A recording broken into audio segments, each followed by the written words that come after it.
Hello and welcome back to the Cruise Line, brought to you by Tour Productions. I'm Erica CRUZ. And I'm Jason Nichols. A topic that has been hotly debated for several decades is the political future of the island of Puerto Rico.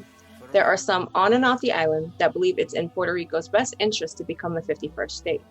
Others believe Puerto Rico should join its Caribbean neighbors as an independent nation state with the freedom to determine its own destiny.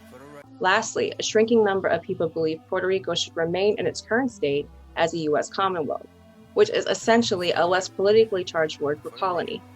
We will explore the political past, present, and future of an island ravaged by natural disasters and crippling debt that is home to some of the world's proudest and most resilient people today on the Cruise Line. Puerto Rico was home to the Taino Arawak people until the arrival of Christopher Columbus in 1493. The natives called the island Borinquen. Columbus originally called the island San Juan Bautista, but after gold was discovered in a river, it became known as Puerto Rico, meaning rich port. Spain controlled the island up until 1898, when the U.S. defeated Spain in the brief Spanish-American War. Puerto Rico then fell under the control of the United States as a condition of the Treaty of Paris.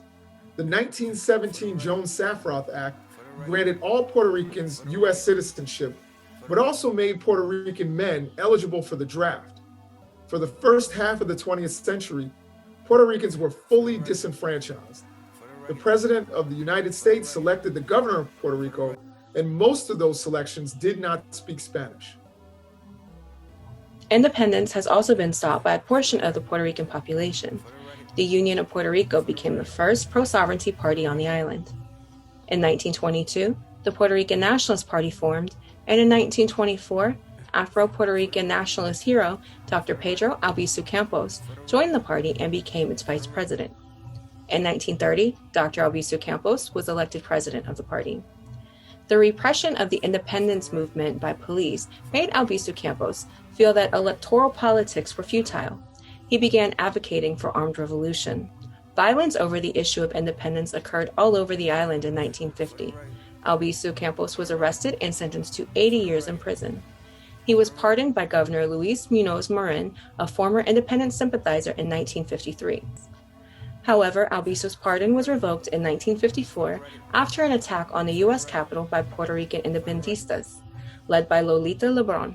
It is believed by many that Albizu was tortured with radiation while in prison, which eventually contributed to his demise. More recently, high-profile politicians like Alexandria Ocasio-Cortez and Nydia Velázquez, both of New York, have endorsed independence. However, a recent referendum resulted in 52% of Puerto Ricans supporting statehood. There is currently bipartisan support in Congress for statehood.